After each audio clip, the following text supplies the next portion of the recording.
Hello, Titans fans. Welcome back to the Two Tone Crew. This is John Boy, and this is episode 136, the first part of our draft recap show. The first round is just wrapping up. Titans are finished with their picks, and boy, do we have a lot to talk about with these two first-round selections that the Titans made. Jamal is with me tonight to do that. Welcome back, Jamal. Thanks, John. It's been a while. It's good to have you back on the show. Yeah, it was an interesting experience being a listener of the podcast instead of a participant, but the lead up to the draft isn't quite as much my thing as it is others. And then just been busy with work and life, and you and Scotty were handling business. Yeah, we're trying to reach Scotty and Guru as we speak, but it might just be the two of us for tonight. We'll see. Nashville Ninja is probably correct. Oilerman might have died tonight. Oh, man. Hopefully not. 9:15, he was saying, are we ready to do this? And then we heard nothing afterwards. So, probably the biggest surprise of the night, I think, is no trades for the Titans. Mike Keith, I believe, rated it about a 75% chance that he thought the Titans would move off that number 5 pick and even maybe move off number 18 as well. The Titans stuck and picked at both slots and took a guy that you may have heard me talk about him a few times at number 5, Corey Davis, the wide receiver out of Western Michigan. And boy, was I surprised, because I was surprised they took him at 5. And I think a couple picks later, we saw why that happened. I don't know if the Titans started a trend or if these wide receivers were just much, much better than the draft nicks and gurus were kind of letting on, because 10. I mean, you had Corey Davis go number 5, Mike Williams go number 7, and then John Ross came off the board right before number 10. So he went off at number 9 to the Bengals. And all three of them went before O.J. Howard. We'll talk a little bit more about him in a second. But Jamal Adams was on the board at number 5 as well. So the Titans passed on Adams and Davis were my two favorite players in the draft. It's kind of funny they went 5 and 6. But the Titans had a shot at Jamal Adams and elected to go Corey Davis instead. And I love the pick. I've been high on Davis for a while now. He was by far my favorite receiver in this draft.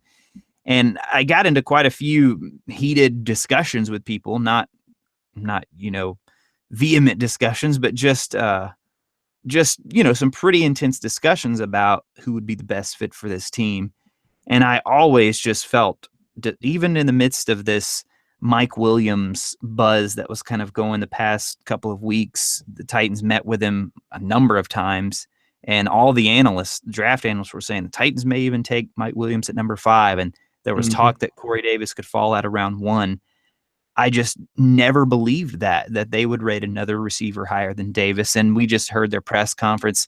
They talked about a lot of the things that, not just me, I mean, a number of guys have been saying this for a while now.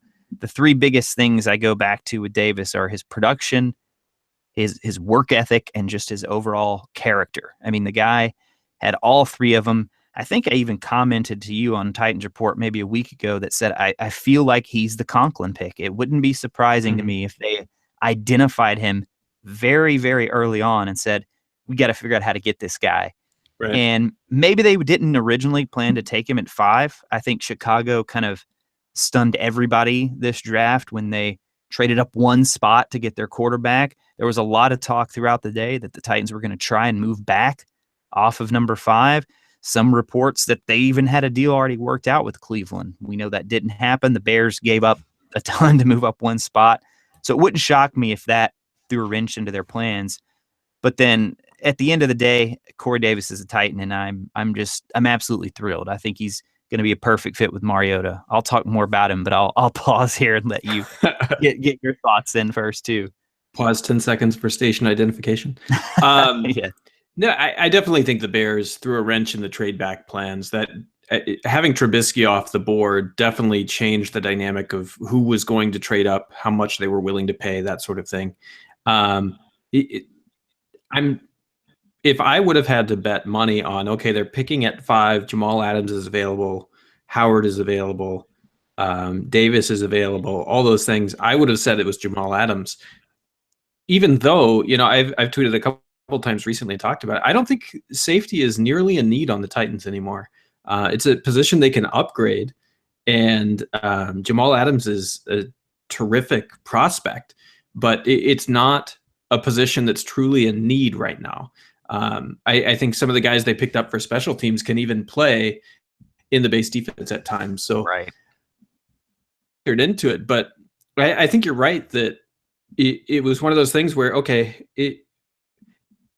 who is the guy that we actually want based on needs and everything else? Okay, and maybe it's a little bit of a reach, but at some point you just make sure you get the guy you want if you rate him higher than others. And I think, you didn't even mention it in the things that you thought he was that made him a good prospect for the Titans, but he has a lot more precision with his route running than others. Oh yeah, exactly. Yeah, I was listening to a lot of I was listening to a lot of analysts discuss him in the lead up to the draft recently, and they were talking about how just when he runs an 8-yard route, it's 8 yards, and he's very crisp coming in and out of his breaks, and I think those sorts of things. It was talked about last year during the season, especially early on when they were playing like Andre Johnson and Tajay in his first couple of games, and Wright was injured, and so it was receiver core. But Mularkey repeatedly called out the wide receivers about precision and all sorts of things. And it was even to the point where some people felt like, is he trying to cover up for Mariota here? I think it's become clear as time progressed and they kept harping on wide receivers that it was a wide receiver issue. And so Davis doesn't surprise at all. It's just they had to do it at 5. They lost a little bit of value, but they made sure they got the guy they wanted. Yep, indeed.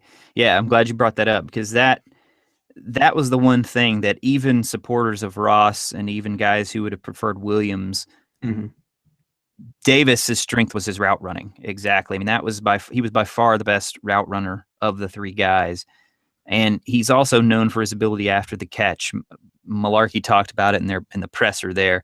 The guy can catch it, and he played against, we all know about the level of competition, but you can just see him separate from guys and just take off. It's like he has that extra gear.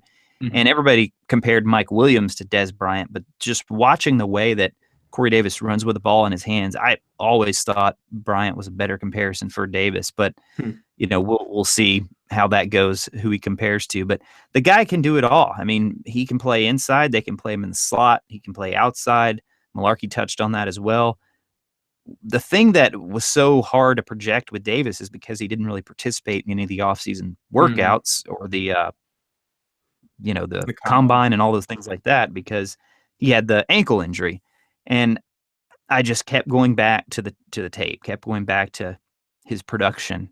And he always, to me, seemed far and away the receiver that they would prefer out of that group. And I think it's interesting that we did get to see who they prefer, because if they had waited until 18 or traded back and maybe Williams and Ross are off the board, fans could have said, well, they might not have really had him first. No, it's clear they had Davis above Williams, above Ross, above O.J. Howard even, who I liked, many of us liked as well. So they think a lot of this guy clearly by being willing to go up and make him the number 5 pick. And the other thing I'll say is that he is going to be such a great fit with Mariota, just in terms of their personality, just in terms of their demeanor. He's a calm, quiet guy. Now, he'll get fired up on the field when he makes a big play, but he is a tireless worker. PJ Fleck, if you go and read some of the articles about Davis, they talked about how he was almost constantly in the film room. He was on the jug machine, catching balls, and just a tireless worker. He's got a great story. I mean, I talked about it on the little mock draft I did that we posted on the feed, but he just has a fascinating story. So I think he only had one offer to play collegiately. I think Robinson mentioned that too. And then he could have came out last year, actually, because he had insane production all his first 3 years and continued that in his 4th year as well. The only knock that anyone ever had on him that I saw is the level of competition. I mean, that was really that was really it. How is he going to perform when he's against these top guys? And I think he's going to be great. I think he's going to be, obviously, they're going to want to plug him in right away as a starter. And preseason is going to be really, really fun. You just hope, the one thing I will say is I hope that Mariota gets back to be able to have that full off season of work with him to build that rapport. Yeah, you have to imagine there'll be some issues there as they bring him along slowly. But they started Tajay Sharp like 90% of the snaps last year. I don't think that they're going to have any problem throwing Davis out there for a large majority of the snaps if they think he's the best guy. And he seems like a hard worker and more polished, so I wouldn't be surprised at all. One thing I will say, based on at least Titans Twitter, John Robinson, even more godly than he was before, because Titans Twitter loved Davis. Mm-hmm. It was like we won the lottery when we probably reached for a guy, but people loved him so much and it was just such a great fit that it's like he just got a promotion after only a single year. And I think most people would give him another promotion tonight, because even the second pick, people were pretty excited by. Now, there's some people on TitansReport.com who aren't quite as excited by our second pick, but Titans Twitter loved it. Yeah, and they asked Jim Wyatt. He did I don't know if it was a podcast or if it was a radio show that they just posted, but it was Jim Wyatt, Mike Keith. I think they also had a couple of guests on there as well. And they asked Jim Wyatt, who is your, I can't remember the exact wording, favorite prospect or something like that, or just who did you enjoy talking to? And the first name he said was Corey Davis. He just said as a one-on-one, just as a person, just sitting down and talking with him, that he came away really impressed. And I had no doubt about that the whole time, that the Titans would be incredibly impressed with his character, incredibly impressed with his work ethic. The major thing I didn't know is how serious is the ankle injury? Is it worse than they're letting on? Clearly, Titans don't think it's that bad at all. It sounds like he's close to 100%. But I think Greg Cosell the other day actually did a live mock draft for who he would pick in certain spots. So it wasn't a prediction. It wasn't who he thought teams would pick, but who he would pick. And at number 5, he picked Corey Davis to the Titans. And at the time, I didn't think it would happen at number 5, but in hindsight, seeing how the wide receivers shaked out, it's probably good that they went ahead and picked him when they did, because he definitely wasn't going to be there at 18. So fast forward to 18, though, and the Titans, as you alluded to, they do get their corner. They go on the defensive side of the ball, again, with O.J. Howard still on the board. I think this draft turned out to be, well, as it always does. Nobody had it nailed perfectly right. The top 10 was fascinating. Marshawn Lattimore, the cornerback, the top corner in this draft that some people had going number 2, drops all the way to number 11. You got the Chiefs, who jump all the way up to number 10 for a quarterback. You've got Malik Hooker falling to 15. People have compared him to Ed Reed. That's the Colts who ended up getting him. Marlon Humphrey, a guy who a lot of analysts were not high on, a lot of fans were not high on, but we kept hearing this rumor that NFL people were really high on Marlon Humphrey. He goes 16. All the while, Jonathan Allen, O.J. Howard, Reuben Foster still on the board. And the Titans had a shot there at 18. Turned in that card very quick. I don't know if you saw that. I mean, it was really fast. They turned in that card. So I don't know if they just didn't want to listen to any trade offers or didn't have many or what, but Adoree Jackson is the guy that they made the pick. And I got to be honest, he's not a guy that I spent a ton of time looking into compared to some of these other guys that I did this year. And, I'm trying to find out more about him. I think clearly right away, the thing everybody knows about him is just how dangerous he is with the ball in his hands. I mean, the guy is a world-class athlete in terms of his speed and his elusiveness in the open field. He can return punts, he can return kicks, and if he gets an interception, look out, because he's insanely dangerous with the ball in his hands. At cornerback, though, I think there's some questions, and the Titans clearly believe he can play anywhere. Mularkey talked about that in the presser moments ago, so he's not just going to be a slot guy. They're going to start him outside and maybe work him into the slot later on. But just from a need perspective and just from a potential, I think he probably has a little bit lower floor than a guy like Tre'Davious White, but his ceiling is much higher. Tre'Davious White was my pick for the Titans and my mock for their cornerback. I just thought he was a really solid player. So Adoree, maybe a little bit of a lower floor, but his ceiling, I mean, the guy, insane potential. The biggest knock on him is size from everything that I've read. So, yeah, you're right, though. I mean, it's a pick that I've seen fans kind of divided on. I think it's more about who was there. The fact that we passed on Howard, that disappointed some people. I thought if we would have added Howard, I mean, geez, the offense would have been set for the next decade because you got Delaney there. But anyway, keeping the focus on Adoree here, I'm excited to see what he can do because at worst, I think we've got a solid number 2, maybe number 3 corner and a punt returner, and then at best, maybe he turns out to be a number 1 corner. Well, he might be a starting wide receiver on this team. No, the Titans have no wide receivers joke. Let's see. What I was going to say is I was listening to Titans radio when this pick was made, and I don't remember which person it was, but they were like, well, the Titans turned in the card right away. I will be shocked if it's not O.J. Howard.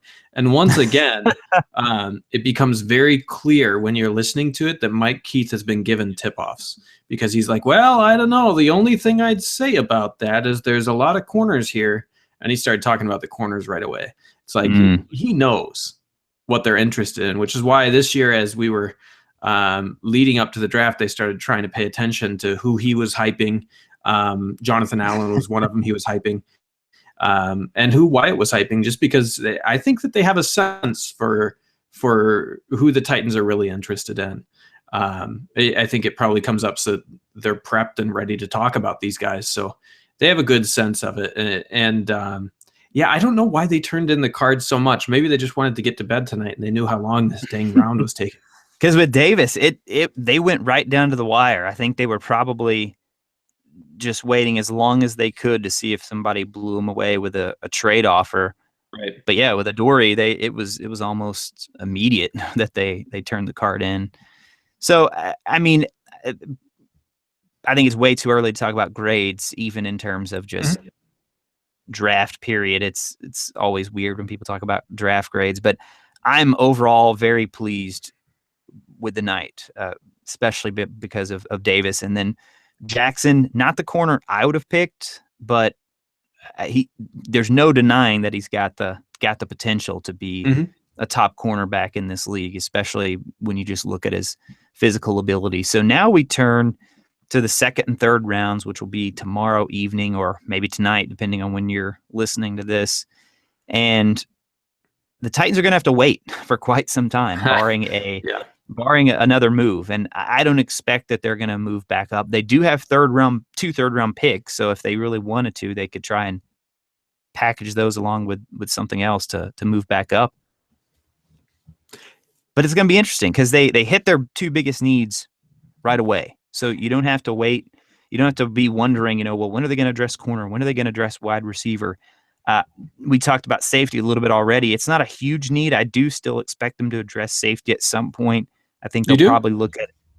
Yeah, I think so. I think because they had the rework deal for Cersei, and if you look, I think he's only guaranteed like $1 million in the reworked deal. Easily somebody so he could still be a cut. Yeah, he could still be a cut, but even if they don't cut him, they could still add another corner and have to kind of groom behind him for not corner, another safety to groom behind him, because we play a lot of 3 safety looks. So I mean, they're going to have to add at least one, I would think, because right now we've got, let's see, they've got Cyprien, they've got Byard, they've got Cersei, and then they didn't re-sign Stafford, they didn't re-sign Johnson. No, they got the guy from the Raiders who plays special teams as well. I can't remember his name though. And the thing is, Brendan Trawick or something. Yeah. Something along those lines. Yeah. But teams don't tend to dress that many safeties on game day. So I think once you've got 4 who seem pretty likely, it starts to become a question of, you're just upgrading a guy who you already would be fine pulling onto your game day roster. So I think they'd probably have to get rid of one if they're wanting to add somebody, which is why it just never quite made sense to me. But well, it also depends if they want to keep rotating, because last year they rotated 4 almost constantly. And I would be shocked if they want the Raiders guy to play consistently defensive snaps. Yeah. Well, see, but yeah, we'll see. That's potentially true. The only thing I'll say is, good friend of mine, Asher Matthews, is a Raiders fan, covers the Raiders for. That's right. What's the name of his website? I can't even remember. Doesn't really matter. Live show. Yeah, but no, he said when we picked him up, he said that's a good signing. He can actually play defense. That he impressed. And then in the press conference with John Robinson said the same thing. So that's just why he's going to be active for special teams. Oh yeah, absolutely. But that's also why maybe they could then have a 5th safety, because they consider him more a special teams guy. But right. Anyway, that's just why I don't feel like it's something they have to address. But yeah, I agree. I don't think they have to, for sure. I would be surprised if they moved up at this point. I think the fact that they picked at 18 made it, like you said, pretty likely then that they had to go cornerback, because you don't want to wait until the 3rd round and hope somebody is there, because that's just such a position of need. Yeah. For them coming into the day. One of the things I wanted to say was, we are lucky, I think, that we couldn't trade down to number 12 based on where the wide receivers went. Yeah. Because then who would have we taken at 12? Just imagine those same people are gone. Who are you taking at that point? You think somebody probably takes Davis in there then? Or maybe one of them falls. Like if San Diego went Davis, then perhaps Davis would have fell, or Mike Williams, would have fell, or maybe Ross falls. I don't know. Yeah, or but maybe one of those other teams. If all those guys go, Lattimore is gone. All 3 wide receivers are gone. The guy I kind of coveted, McCaffrey, is gone. Adams is obviously gone. So you're basically left with like Reddick, Hooker, maybe Jonathan Allen, or Adoree Jackson, right? They didn't want OJ Howard enough, so that's not really an option there. So like if you were doing a mock draft, you would have said, worst case scenario, they'll just take OJ Howard. Well, clearly that's not something they wanted to do. So I think maybe the Bears did turn it into something where they wanted to trade back, but I also think they probably judged it right, that they needed to stay there and take the guy if they wanted to get him. Yep, I agree. I mean, if you I'm just kind of scanning through. The first round is completed, by the way, if you're listening live. Reuben Foster went off the board at 31 to the 49ers. So he does actually go in round 1 right there at the tail end of it. I thought he had a chance to drop out entirely. Looks like it ended up being pretty close. And just real quick, top 5 available heading into round 2, according to Dane Brugler.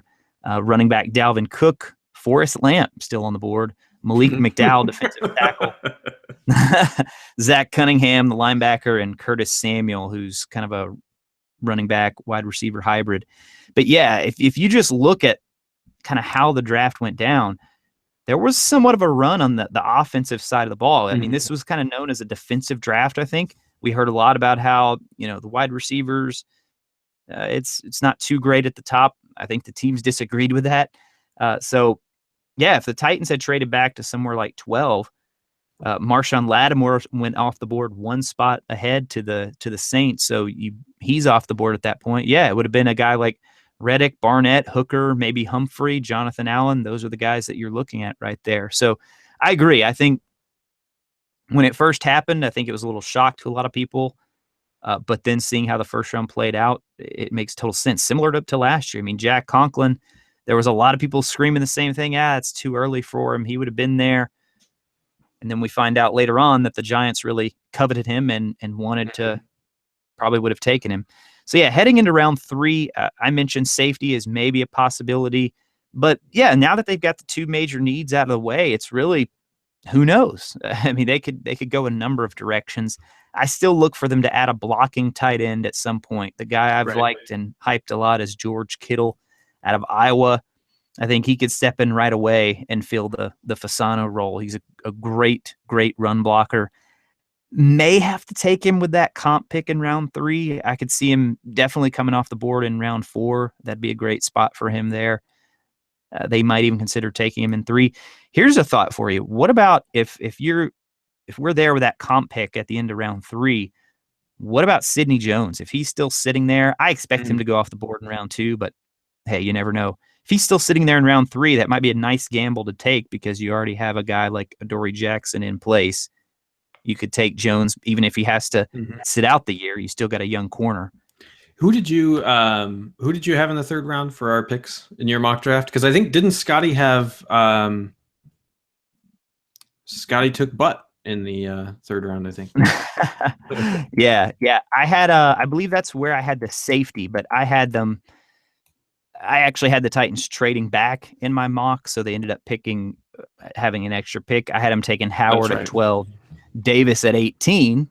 So I got Davis right, just the wrong slot. And then I had him taking Tre'Davious White with the 2nd round pick.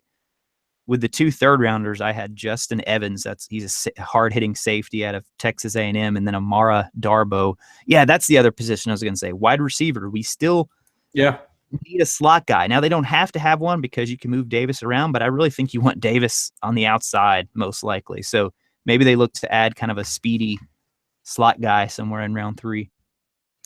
Yeah, I wouldn't be surprised by that. I mean, it's definitely a position a position group where you have a guy who I think is really a number 2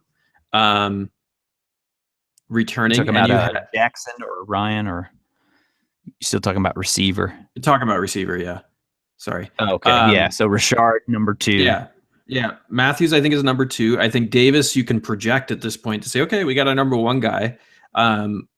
Sharp really just didn't impress last year, and I don't know if it was the rookie learning curve or the talent level, or if he's just never going to be that guy. And then you've got other people who are just completely disposable. And so I think you have room in that position group to add. And I don't think you have to look at it and say, oh, darn, we don't want to get rid of these other guys. No, it would be totally fine to get rid of those other guys. You could draft 2 more wide receivers and it would just totally be fine. Now they have to fit a role. And that's kind of the question of what roles do they still really have? And like you said, slot receiver, I think is something they'd want to look at. Yeah. And then the only other position I can think of, I mean, maybe they look at guard. That's certainly a possibility. But linebacker. And I tend to think that might be one that Titans fans feel is a little more of a need than the Titans do. But we shall see. They did look at a couple of linebackers throughout the workouts and visits. Worth noting, both Corey Davis and Adoree Jackson were reported visitors for the Titans. So we had both of those guys on our list. So John Robinson continues the streak that Rustin Webster started of drafting players who visited the team. And actually, I'm double checking that now. I'm pretty sure, Adoree Jackson was on there as well. So we actually ended up knowing about 23 of the 30 names. And so both Corey Davis and John Adoree Jackson were on there. They seem to be somewhat secretive with their visits, which makes sense because they probably have a strong preference to take guys that they visited with. They seem to be much more into analyzing and not just leaving it to chance, Right. I think when you're looking at guys who fit and guys who have a role, which seems to be their approach. It's not, we want good football players and we'll figure out how to use them. It's, we want this type of football player. Right. We want this type of personality. Get a little bit more one-on-one with that. So that makes sense. I was looking at Scotty's mock draft here, and he had Jordan Lewis, cornerback. That's right.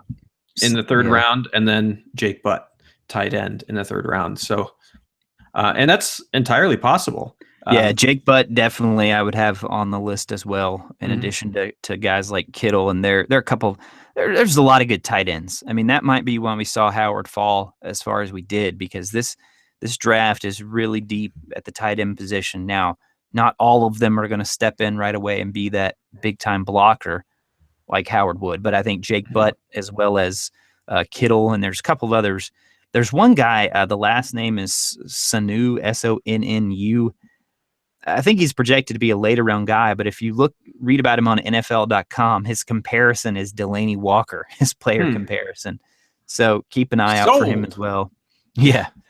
So I think I can't tell how long we've been going. This little Hangouts thing does not show me unless I'm just looking in the wrong spot, but I feel like we've been going for a pretty good while here to talk about 2 picks. And we're going to try and do one of these tomorrow night as well as Saturday night to kind of wrap up the Titans' remaining picks. So Titans still get 2 picks tomorrow, just 0 in round 2, 2 picks in round 3. You can find us online at titansreport.com. You can find us on Twitter at Titans Report. We also have a Facebook group. It's just facebook.com/Titans Report. There is a voicemail line as well. I don't know that we'll be able to get to voicemails for the next 2 episodes, but whenever we do our next big episode, if you guys send in those voicemail questions, comments about the draft, and we'd love to go back and talk about those. The number for that is 615-900-0282. Once again, that's 615-900-0282. Try and keep it around 2 minutes. You don't really want to go much longer than that. But you got anything else, Jamal? No, I think the only other things that would be really interesting to discuss is kind of the AFC South's draft, but we could maybe pick that up in some of the future. I think they all got some interesting weapons. The Texans move was the most interesting to me, but the Colts got a really good player in Malik Hooker, and Leonard Fournette, I think, is going to be good for Jacksonville. Their running back group never seemed to really be what you thought it could be. So all 3 of those are really interesting picks for them. Yeah, definitely. All 3 of those picks it's going to be interesting for sure to see how they compete against the Titans next year. All 3 of them, definitely 2 of them are going to be starters day one. What I'm hearing on Watson is that the Texans still plan to start Savage. So easy to say right now. Yeah. I mean, you get Deshaun Watson. If he turns out to be a great player, then it's all worth it. But they're without a first-round pick and a second-round pick next season. So that's why that pick was so fascinating. They gave up a lot to move there, a lot. And personally, I have viewed Deshaun Watson not very highly this draft period. So they gave up a lot for a guy that just doesn't quite make sense to move up. But I guess when you're QB needy and you're a team that they keep winning the division despite not having a good quarterback, maybe they just felt like it was worth the risk. But really interesting move for them. All right, guys. Thanks so much for those of you tuning in live, and for those of you listening to this later. Always appreciate your support, and we'll talk to you guys again soon.